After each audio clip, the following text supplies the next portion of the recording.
We've got some big news involving the Patrick Kane free agency rumors, as he is still nowhere really near signing a contract. But there also was a few teams kind of that potentially could be involved in signing him. David Pagnotta kind of said on NHL Network earlier this week that three teams have displayed significant interest earlier in the summer: Colorado, Dallas, and the New York Islanders, and as well as Boston Bruins, but to a much lesser degree. So it seems like there's obviously four teams kind of in the mix, and I would imagine we still are as well as Rangers fans, but it doesn't seem like it's going to happen. I think more than likely he will end up moving on from the Rangers and going somewhere else, but it is still possible that he could come back because none of these teams actually have the cap space that are obviously able to give him more money than what he'd pretty much be willing to get from the Rangers. I mean, the Rangers obviously currently right now have $2.278 million in cap space, so a little under $2.3 million.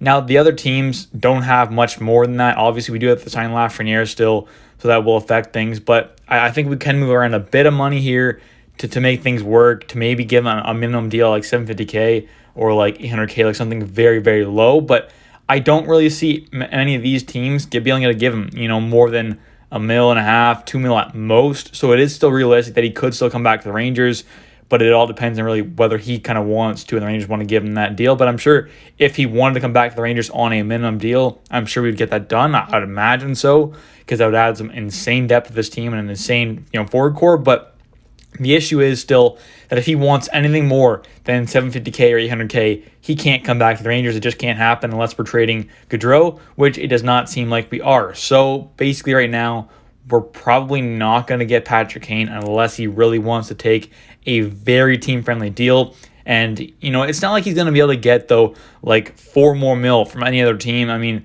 the team with pretty much the most cap space available out of those four teams that I mentioned, Colorado, Dallas, Islanders, and Boston, is the Colorado Avalanche. Once Landeskog goes in LTIR, they'll have about $2 million, just a little over $2 million in cap space left. So that could be all used. They could offer like $2 million to Patrick Kane to get him signed there on a one-year deal, more than likely. That is definitely possible. And with Landeskog being out for another year now, he missed all of 2022, was going to miss all of this year coming up. I think, having Patrick Kane kind of take his spot wouldn't be the worst thing in the world. Obviously, they're two very talented players, but I still think that, maybe Patrick Kane isn't going to be that over point per game guy like we've seen from Landeskog in the past, but I think Patrick Kane can still be a 70, 80, maybe 90-point guy, especially if he's playing with guys like Rantanen or Nathan McKinnon, those kind of guys. If he's playing with some of those guys, he definitely could very well be a point per game plus kind of guy still. So I do think that is definitely a realistic possibility that he could go to Colorado. It'd be a good fit team-wise. Does he want to go to Colorado? That's the question. But I'm sure if it came down to it and didn't get an extra, $0.25, maybe he does want to go to Colorado over coming back to the Rangers. But it is a question. I think we can still maybe make it work. We'd have to move some things around, obviously, but it is still possible. We can still bring back Kane, but it is kind of more likely, I'd say, that he goes somewhere else than coming back. And the Dallas Stars currently sit $317K over the cap as well, so that's going to be tough for them. Now, they could move a guy like Evgeny Dadonov, who has a $2.25 million contract for the next 2 years to make things happen. It's possible. But again, I don't know if he would want to be a Dallas Star. Now, it's possibly would. Not saying he wouldn't, but I just feel like he'd probably rather play for Colorado or the Rangers, even at a lower cap hit, especially going to the Rangers. So that's possible, but they would definitely have to 100% move a guy like Evgeny Dadonov. The Islanders now, they are $486K over the cap, but they'd probably have to make something happen. They'd have to make a move of someone. I'm not quite sure who it would be.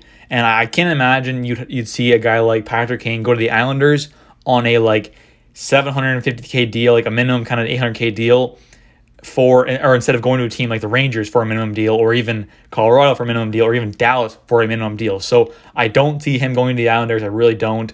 Makes no sense.